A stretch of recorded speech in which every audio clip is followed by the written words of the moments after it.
Hello, my name's Philippa Waller. My name is Penelope Waller, and we are two of the directors at 4D Human Being. And welcome to the 4D Human Being podcast. What's it all about, Pen? It's all about your personal and professional relationships. It's about your communication skills, how you lead, how you work and build teams, how you are looking after yourself and your well-being, and how you are much more at choice. What do we mean by that? Well, sometimes we can get a little caught in patterns in life and we can all be a little bit on our automatic pilot.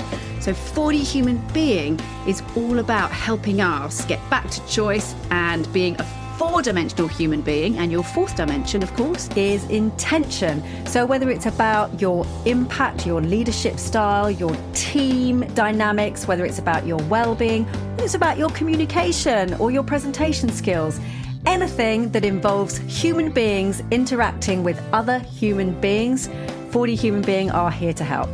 we're going to take a deep dive and look at some tools, insights, theories that are going to help you go from a 3D human doing to a 4D human being so that you can happen to the world rather than the world simply happening to you.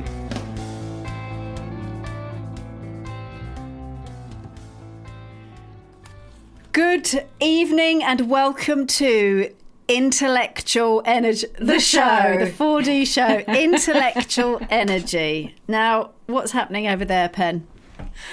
Well, I decided that if we're talking about intellect, the smartest dog on the planet. Look at that face. Look at that face. That is smarts right there. Look at that. In some ways it's smart because he's got life sorted out, hasn't he? He just gets a lot of love, a lot of treats and walks. But I'm not sure he's got the complexity of thinking or speaking that would be required. Although, as they say, never work with dogs or children because they will always look at that face. They'll always upstage you. I don't mind though, Bear. Are you going to go down now, Bub, because I'm going to do a podcast? Do you think he's it? What's that side eye? He's giving me the side eye. Do you think so? Oh, I think he wants to say something. No, he just wants to lick your face. Okay. So, go on, welcome to, Intellectual Energy. Now, I feel like I say this every time, Pen, but... Go on. And it's a big one. I mean... Yes. Our thoughts, our minds, it's a big one. And I'm not going to say brains, because brains do lots of things, but our mind, our intellect, our mental capacity... Yes, and I think it's really useful just to say from the get-go, when we think about mental energy, when I think about energy generally, I'm thinking much more in the emotional and physical dimensions, particularly in the physical dimension. How much energy have I got? How much am I expending? I've been to the gym today. I went yesterday as well. Who knew? Yeah, who did know? I didn't know. And who did know? If anybody had told me in 2024 I'd become a gym bunny, I'd be like, something desperately wrong has happened. That's a good link around the narrative which we'll talk about within mental and intellectual energy, that the narrative that you have, or ruminations, or lack of hope, or things won't change, or stuckness, is we are not very good at predicting what's round that corner. And for many reasons, thank goodness. So but, Sam Harris put a nice quote out. I'm going to totally misquote him, but something like, life is so changeable that it doesn't make any sense for us to be surprised at the next thing that comes round the corner. It's true. It's so true. And yet the amount of mental energy we waste thinking about the past and thinking about the future, it's totally mad. That is the headline, That is the headline. But the thing I was going to say is, in terms of body organs that use the most energy, no prizes for guessing which of our body organs uses the most energy. The brain. Mine definitely does. Definitely, yeah. The brain. So even when we're thinking about the other dimensions, when we're thinking about our emotional state, or we're thinking about doing exercise, or what we're eating, all of these things, we're doing it in large part to feed the brain, to feed the big old computer, big old meat computer that is running and running and running, and we are using all that energy. I'm sure. So the podcast today really is about our mental energy, how we use it, some tips to use it really well, get it focused, where we waste it, and how you can take much more control over your mental energy. In the next podcast, we are going to dive deep into some aspects of that and why it's useful and even more application. You just made me think of a apocryphal and I think true story about Einstein. A friend of mine who I used to write with, we used to write scripts with her in the States and over here, and she wrote a spec script, so I think it was in development over in Hollywood, about Einstein's wife. And one of the stories was, because it was one of those stories which there's lots of now, like, you know, the amazing women behind next to the men that we know from history. Yes. And so she wrote this film. It was really interesting, really super. And the apocryphal story about Einstein's wife was, I think she called it One Stone, Einstein, One Stone, about Mrs. One Stone, Mrs. Einstein, was that she used to feed him like soup or dinner so that he didn't have to waste any energy that wasn't thinking. So he would be so focused that he would put all his energy into thinking. And whether or not that's true, it's such a nice story. And it's because it's a sticky story around really choosing. Well, we've talked about before in the podcast around the conservation of energy, like your energy bank. Where are you going to put it? And he went, "There's only one place this channel's going. Yeah. E equals MC squared does not come from me spending my evenings cooking and feeding myself." Like, it's so true. And there is a good point in that, which is, again, we talk about wasting energy, but you have a finite resource of energy. Yeah. And if you're going to spend it elsewhere, then there'll be less left for innovative ideas. Energy management. If you want to imagine yourself on a beam of light going out into the universe and come up with relativity, then you've got to make sure your energy isn't being wasted on TikTok or something. You've got to channel it. One can't really criticise Einstein and what he dedicated his life to and the leaps he made in science. Although the image of his wife feeding him disturbs me slightly, if I'm honest. I suspect it's slightly exaggerated. Like, she probably did the cooking and, laid the food out. Yeah. Yeah. But, the point being. Well, I do that for my dog, and honestly, he hasn't come up with much. No, he hasn't come up with much. I think the point of the film, though, really was how much she, and that not just by feeding him, by the way, but how much he relied on someone else's energy and help in other areas and as a soundboard. That, the other point about this is we can't do it on our own. So, we are interdependent. That's the word I was searching for. We are an interdependent species. So anyway. Yes. Energy isn't just inside our skin, and that's a whole other area of conversation of where we think our skin ends. But anyway, energy is, but it's a really good point though, isn't it? Oh no, I've said this before. One of my favourite things ever at school was seeing our skin, a human being's skin, under a microscope, and when you keep diving in, eventually it just merges with the air. Exactly, there's no barrier. And that, well, I'm gonna do a super segue to that later on, because that brings us to a whole piece around identifying with what we think we are. And the skin barrier is a really good, clear example of, we think we stop at this skin, but when you go down into a microscope, it's mind-blowing. That's why I found it so shocking when I saw it. Right, where do I end? I don't end. Where do I end? It was so confusing. Yeah, brilliant. Okay, love it. So, vitamin 4D, because we're all about the energy boosts into 2024, putting your fizz into 2024, the 4D fizz. So this is about mental energy. So, did you know? Fun fact. Fun 4D fact. Every new thought, or every thought, sparks off those neural synapses and has the potential to create a new neural pathway. Number 2, mind blower. Your thoughts just appear, and you can choose which one you pay attention to. I think we think that we generate our thoughts. I think we think that there's some sort of little person in our head going, "Oh, I'm going to think this now." Like, until you think about the fact that you don't think your thoughts, it's a mind blower. because we think we are thinking them, but they are being thought, and we are focusing on them. Because, I mean, if you do any form of meditation, it's so interesting because it's just like whack-a-mole. I mean, they're just popping up.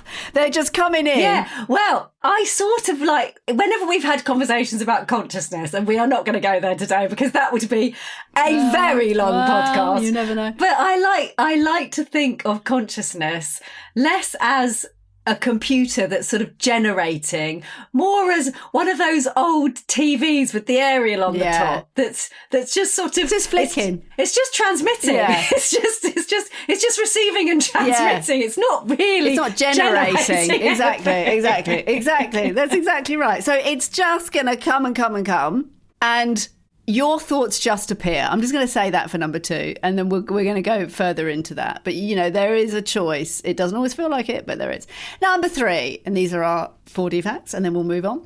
Your brain, you love this one, Pen. This is one of your absolute favourites. I do. Doesn't know the difference. I mean, you love this. Doesn't know the difference. This is why Netflix is so popular. Doesn't know the difference between the stories or the predictions that you create in your mind, or that you read or tell yourself, and reality, whatever we want to call reality. But for now, we'll leave it at reality. Yes. When I say this in the room, and I particularly talk about it in terms of our physical contagion and how we're lighting up parts of each other's brains, and I say it, and I think people look at me and they're like, "You're making that up." Yeah. What?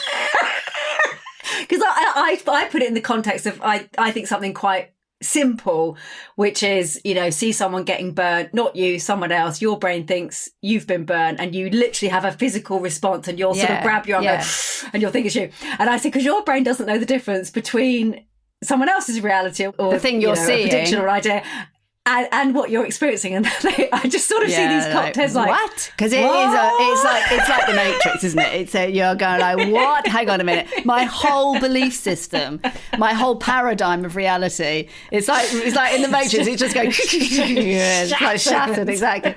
But it's just... I just came here for a presentation. I thought we were going to do if you lift your arm and stand there. But, no, not at 4D. No. We're going to change... People say to us all the time, oh my goodness, that training changed my life. We're like, yeah, change your reality, right? Like, it's more than just training. That should be our tagline. But actually the point of it is to really understand that you have the amount of the power and the creativity and the choice and the intentionality, and creating stories for yourself to change how you experience your life, creating stories to tell other people. I mean, so it goes on. So every new thought has the potential to create a new neural pathway. The brain is plastic. Yes, it's less plastic as you get older, but it's still plastic. You know, it just gets a little bit. It's like old plasticine. It gets a bit crunchy. You know, but it's a good analogy though, Pen, because a bit like plasticine, if you keep using it, it softens up, right? Your thoughts, you just laugh or start snapping into little bit. Do you remember that little figurine morph? Oh, it's a very UK reference, you know. That's the 1970s. For anybody who that's really that shows your age, isn't it? Although I think you had a second wind in the 80s or 90s, I think. So, well, this is another example of when small people have looked at me quizzically. So my kids, I showed them a clip of Morph on YouTube and said, "This is what we used to watch when we were kids." And again, their heads just sort of cocked and looked at me and went, "Really?" Well, no, you didn't. I mean, Simon Says. I mean, the games we used to play, and that was a treat. I mean, Etch-a-Sketch. I mean, I remember saying, because Nikki, shout out to you, Nikki, got in touch after we mentioned Etch-a-Sketch last. I said, "Oh my God, it's so weird. I was just telling a story about the Etch-a-Sketch, and then you mentioned it." But you know, now you look at phones and interface, and we are on these 2-dial clunky, which I guess is a super segue back to mental energy. I don't know if those experiences as children were helpful in sort of stimulating our mental energy or not. It's difficult to know, Phil. Difficult to know. You know, I've heard a lot of people say this though, that nothing wrong with a bit of boredom. And that boredom can create really, really creative states, because you had to think, what am I going to fill this 1970s Sunday vacuum with? Like, there's the television almost turned nothing. I think didn't some channels just turn off at 6 o'clock or something? Yeah. And we didn't get personal stereos until we were like 14 or something. 14 years of creative silence. Well, creative space, wasn't it? You know, we had to create your own. Anyway, so we diverge. So, thoughts coming in. I think I've said this before, and I absolutely love it. Think about when you wake up in the morning, you get that moment of emptiness, a bit like the 1970s boredom, and then thoughts. It's quite nice, that emptiness. That just moment, a couple of seconds. I know. Well, that's why I'm meditating. Oh, I've got nothing. Then it comes out. But that's why I'm going on a silent retreat, because I'm hoping for a lot more of that emptiness, and that would be a very new experience for me. Let me tell you. So that would be a new life experience. So, and then suddenly, as you say, and I notice this every single morning now. In it comes crashing. The thoughts just start tumbling in. And often that thought will be to my phone, to check my phone.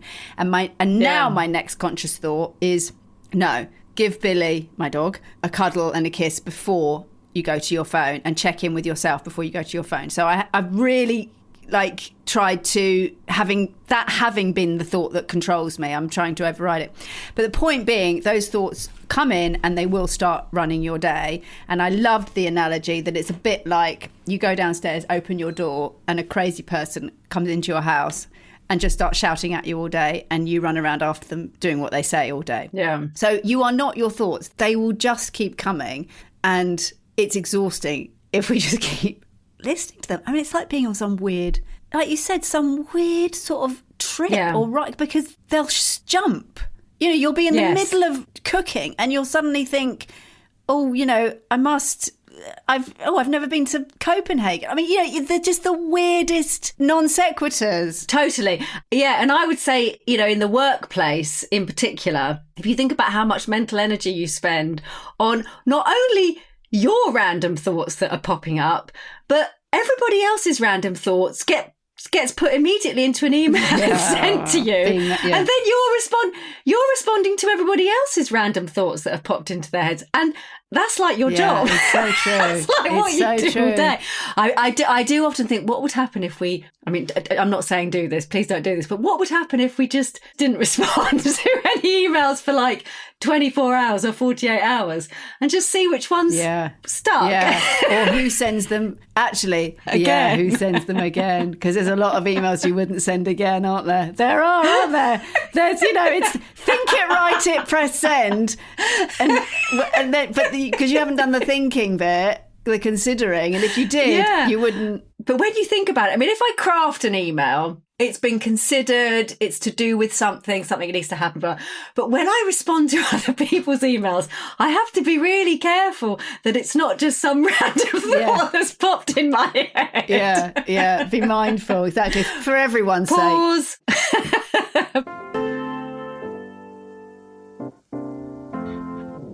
A quick word from us at 4D Human Being. If you're enjoying the show, please do click follow so that you can have the 4D Human Being podcast instantly in your feed. And we'd love it if you liked and reviewed us. Let us know what you think. Please do think of one or two people that you could share the 4D Human Being podcast with. Somebody who would really benefit from the content you're listening to right now. Back to the show. Okay, so questions. Do you recognise that, this isn't to you, this is to our listeners. Do you recognise that thoughts simply pop into your mind? Do you sometimes slow your thinking and create some headspace? Do you choose to focus on more positive thoughts? And do you use learning, reading and new ideas to energise and inspire you mentally? If so, tick, tick, tick. If you've answered 4, then great, you are firing on great mental energy cylinders. If you've answered 1, 2 or 3, then we've got more for you. So your mind. I mean, we talk a lot about energy and, you know, being very precious.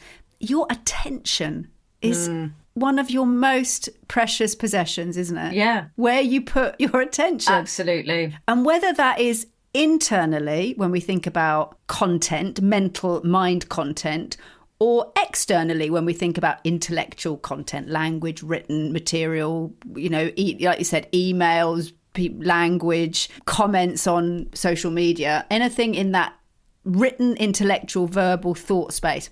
Where is your attention going internally and externally? What are you looking at? What are you taking in? What are you giving value to? And there was something that really struck me, that we can think that our attention is going to a certain place. We can think, for example, we might think that, I don't know, if I'm doing an online course, I might think that I'm doing 3 hours of CPD, professional development. Yeah. But if you actually tracked it, I suspect both my external attention on my phone or on a notebook and my internal attention be much less. It would be a lot less on that course, yeah. Yeah, which reiterates what you said before about, well, if your attention is not on taking in that content for 3 hours, then where is it? Like it must be somewhere at any given moment. And it will be in completely random places. And that's where our attention goes. In fact, I love this analogy about our attention, which I use when we're talking about presenting and how much information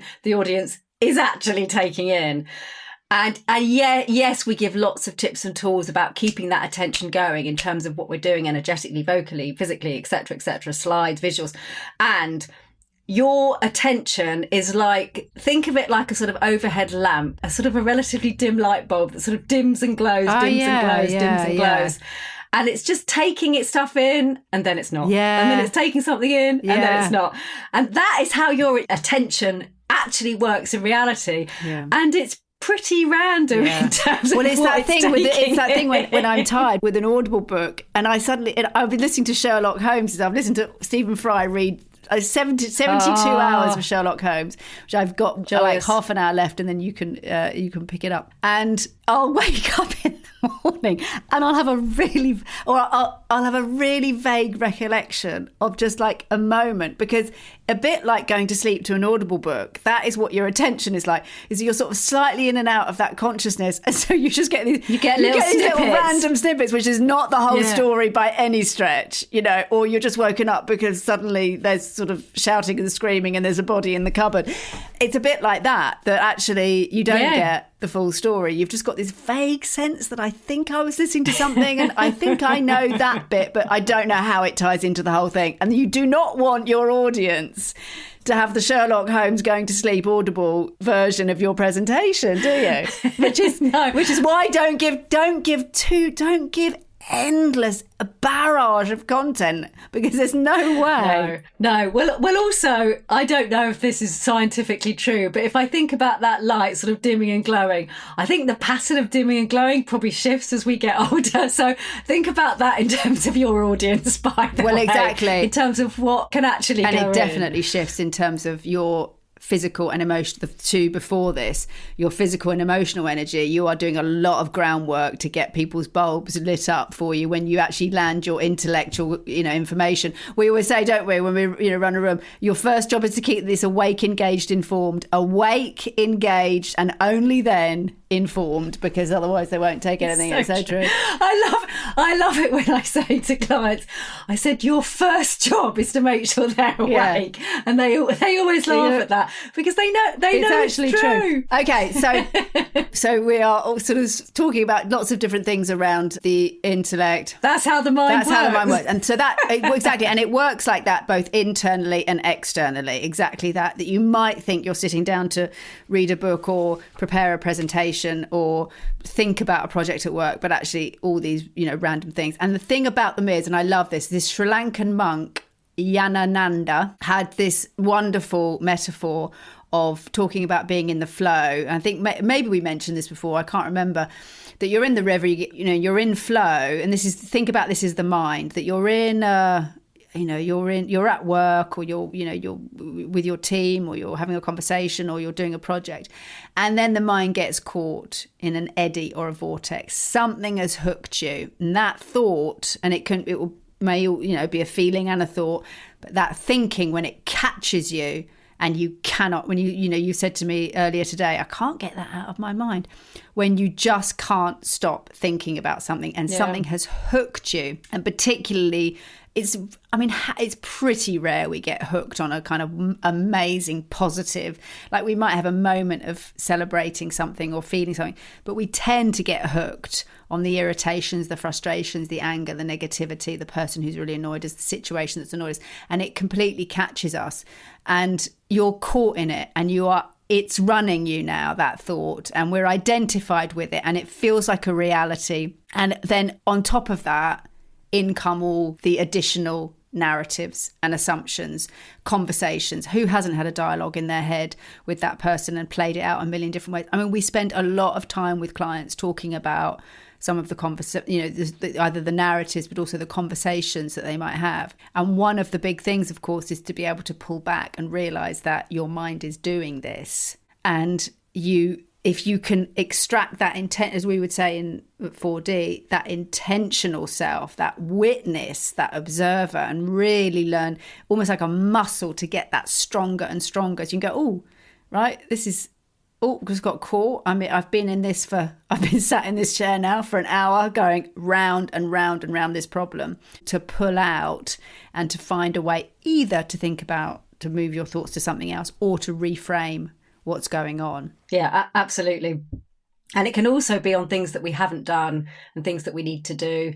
And the amount of mental energy that we spend on thinking about things that are not in the present moment. Yeah. They are something that either was in the past, or we think is going to be in the future, or didn't actually happen in the past, but we kind of made up in our heads that it did. Or it's gone. It's not, you can't change it. Yeah, no, exactly. Or it's a totally hypothetical scenario, hypothetical conversations, or it's something in the future that hasn't happened, probably will never happen. That we spend an enormous amount of time in our heads mentally in those states. The spending time mentally and intellectually in the present state is, I would probably offer, relatively rare. I think you're right. I mean, absolutely. And of course, so much of that mental energy is about fear and anxiety about what could happen, certainly when we think about the future.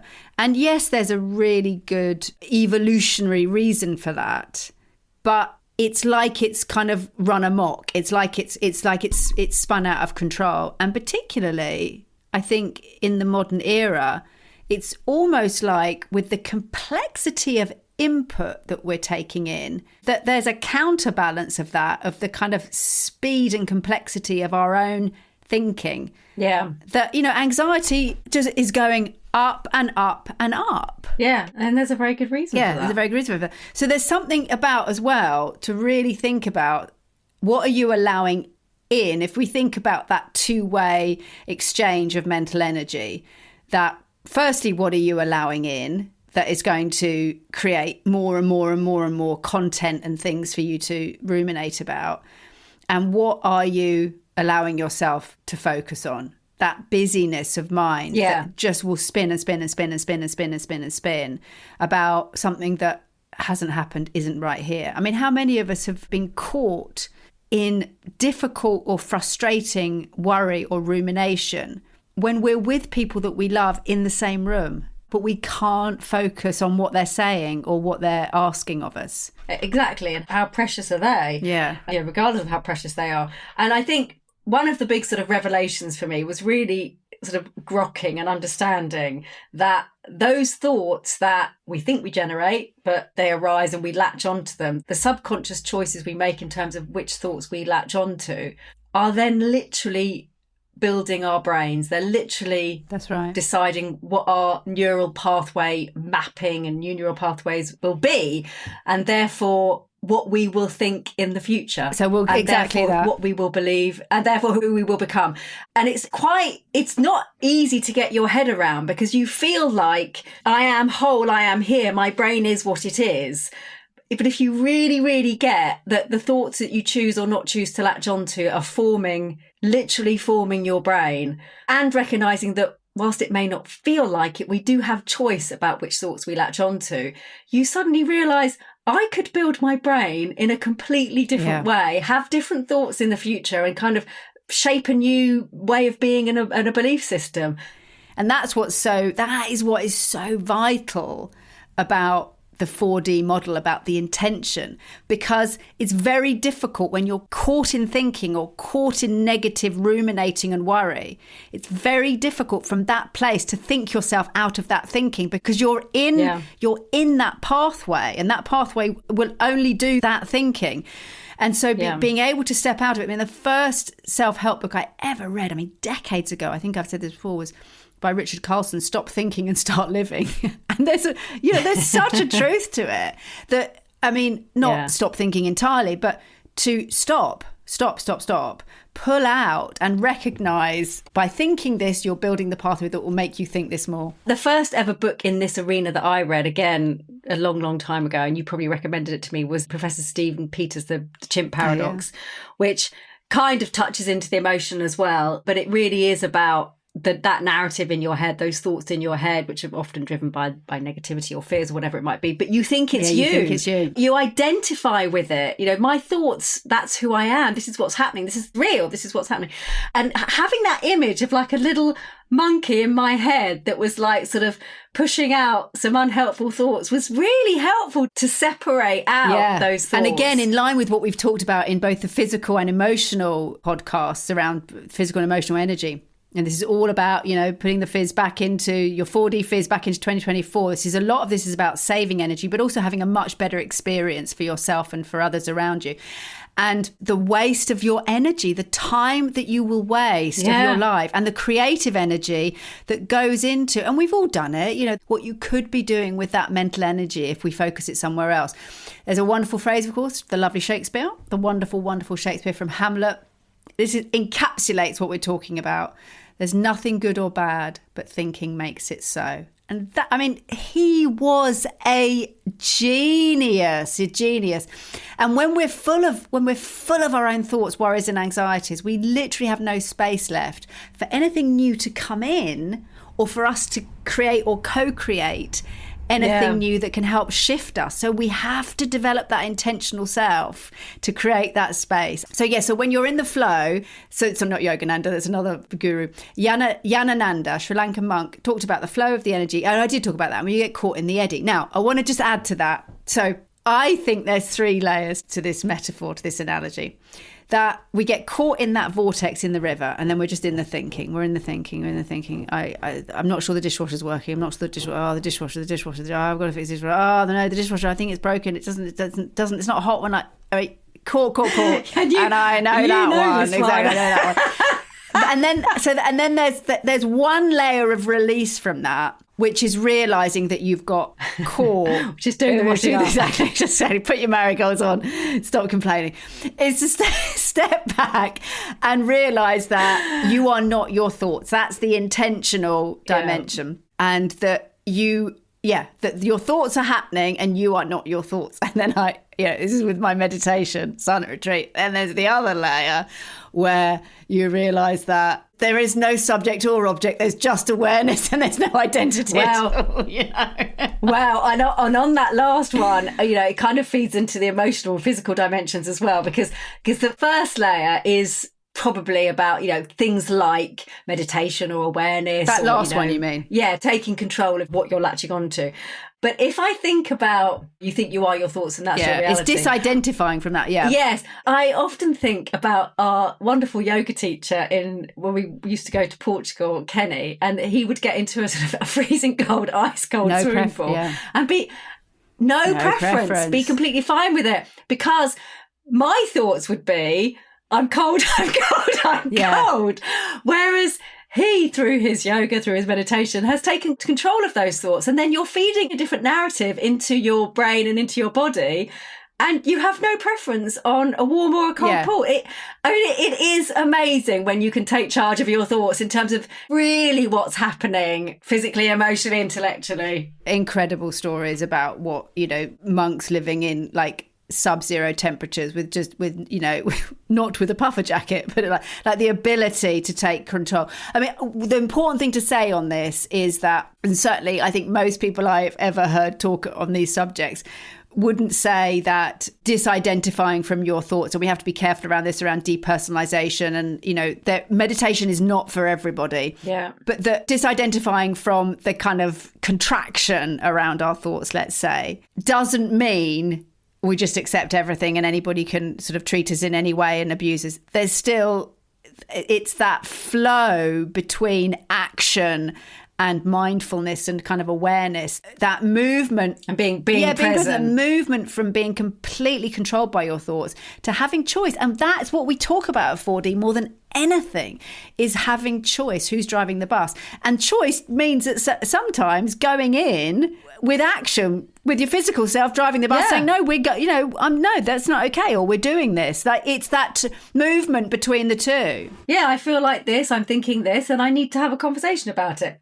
Perfectly valid on many occasions. Perfectly valid. And sometimes not. Yeah, sometimes not. Exactly. And it's exactly that. And it's that intentional self that decides whether or not these thoughts deserve to get behind the wheel. Yes. And there is, I would say, probably most of the time, other than, you know, a fire's in the building or, you know, down a dark alley and someone, there's a lot of the time in our modern world, a pause for thought, intentional thought, is probably your best friend. Yes, there are times when, you just want to kick in that fight or flight, but hopefully most of us won't be in too many of those situations. So the way that we language ourselves, this is going to the story bit around your brain doesn't know the difference. The way we language ourselves and our lives, I just think this is an absolute humdinger. The way we language ourselves and our lives, so in other words, the way you think and talk about yourself, directly conditions how we perceive and experience both those things. So it's like a loop. We are completely embedded and absorbed in our language, not realising that it is shaping our experience and reality. Discuss. Yes. Yes. So think about mental energy. Really, yeah. Oh, well, the narratives are completely made up most of the time.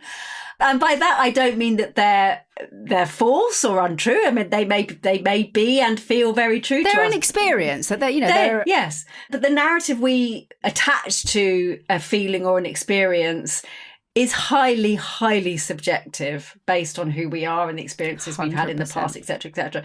It's not that there is a fixed narrative for something that's happening. And the power we have to shape that narrative, that is so often, I'm afraid, unconscious. It just happens. Well, exactly, Pen, and exactly that. And this goes back to how much energy we expend on bedding in that narrative of that meeting and how ridiculous and annoying Bob was in that meeting. Bob's gone out and he's got it's always Bob, poor Bob. And Bob's got his narrative of how annoying I was in that meeting. So truth is a difficult word here. My truth, you put the possessive on it, maybe my truth, your truth. But you are spending a lot of time and energy now in a narrative that has some partial truth and a partial experience.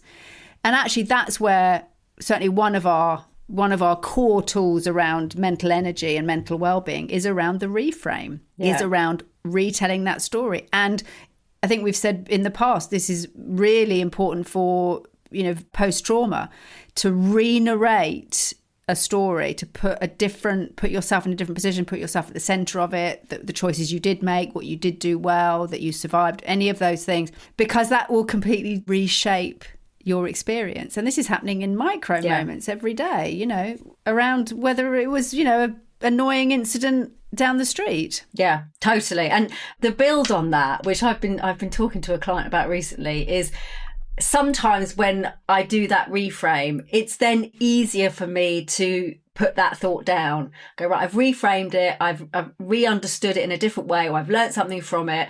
I can now put it to the side. If it's still going around in a sort of negative and unhelpful way, it's harder to put it down. Let's complete this and then we'll go on to the tips for this section on mental energy and email conversations. Discuss. It's so true though, isn't it? Well, who was it that said? It was you that said that when you receive an email and there's things going back and forth between departments, for example, and then you respond and send your email, you go, right, I've done my bit, got that off my to-do list. Brilliant. Not really thinking about, well, A, how that's going to land on the other person, and B, how much more mental energy you and other people will probably end up spending. I'm going to separate this as brilliant, because there's two pieces here around how we both are wasting our own mental energy and how they're also forcing other people to waste theirs. So there's two slightly different. I'm going to separate them out. So one of them is I'm going to go slightly in reverse. So one of them is what you said, what we were talking about, email arguments, email ping pong, disagreements on email, back and forth. This is a lot of time. Copying in, not copying in, side conversations. And it's not just what's down on the email. It's about the amount of time you are spending thinking and talking about that. And you can justify your position all you like with your 20 bullet points, which, by the way, if you sent to me, I wouldn't read. But get off email. I know, but it doesn't feel like that when you've hit send. It feels like, oh, that's I'm done. And that's all clear and agreed. Which brings me on to my second point on mental energy. And this is one of my absolute favourites. And that is the light the blue touch paper and run for the hills, right? and this one is I think this is the killer. Sorry. This is the killer. This is the email that you send, or the WhatsApp or the text message that you, or I suppose historically it was the letter that you send with the absolute sort of, venting and all of your, or you've upset me, and when you said that, or we'll be talking about it. Somebody said that to me the other day. They said, my girlfriend's just sent me a text saying we need to talk. I mean, that's the one, isn't it? That's the pinnacle of what we're talking about here. But the point about them is there's no right of reply.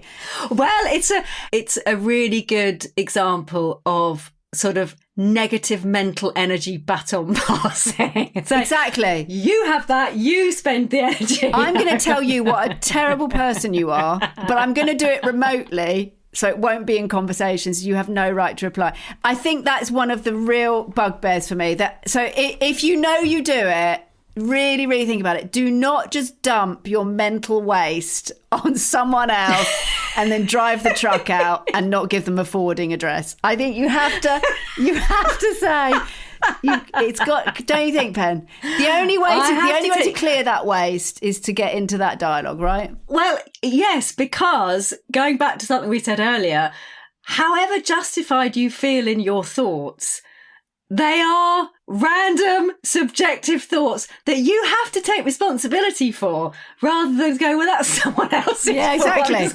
I'm gonna attach myself to those random give thoughts. Them to you. I'm gonna jumble them around and then put them into some words on here. Add some more anger. Yeah, a bit of salt and pepper, and then I'm gonna pass it out to someone else. Yeah, I'm gonna give you that food parcel, and then they've got to filter through the thoughts that they're then going to attach themselves to, and so it goes on. It's like negative thought past the parcel with nothing that you want, with no good prizes. There's no sweets between the wrappers. No sweets between those wrappers. It's just unpleasant detritus that nobody wants. Right, so that's our gift. Do not play detritus past the parcel with anyone, even the people that you don't like very much. I feel like I've got my detritus out saying that. I feel like I've just I feel relieved. Well, maybe this is why we like podcasts. That's so true, isn't it? Although I hope we don't say anything mean about anybody. Well, no, having said that, we would absolutely love to hear some comments in the comment section on your podcasting only platform. Really nice ones. No, we would love to hear your thoughts.